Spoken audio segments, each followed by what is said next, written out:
È cresciuta con un cuore che non batte a tempo.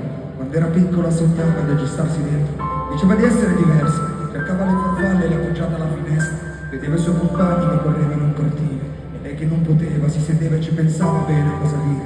E ogni tanto le chiedevo come mai un giorno diceva siete di quel fianco ed indicava su. E quella nuvola ci vedo, sono un cuore vero, perché a volte si dimentica e non batte più. Così cercando di salvarla, a 16 anni suo papà le regalò un cuore intatto. Era un po' il suo vero cuore con freddezza. E non lo senti che questo cuore già batte per tutte e due, che il dolore che addosso non passa più, ma non sei più da solo, siamo in due. Io ci sarò comunque vada, ci sarò comunque vada.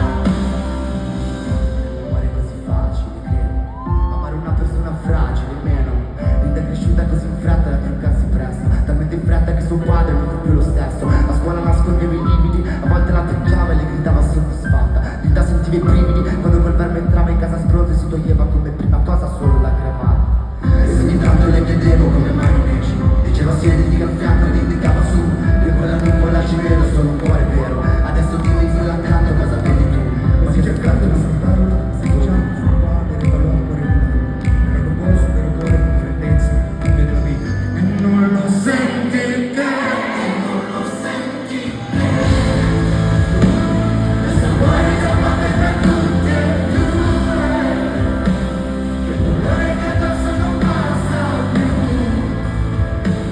ma non sei più da sola, siamo in due.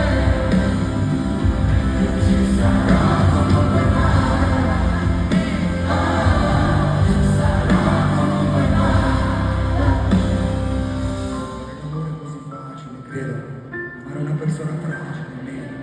Ed è cresciuta con un cuore che non batte a tempo, ma adesso dentro la sua faccia ha dato il cuore prima.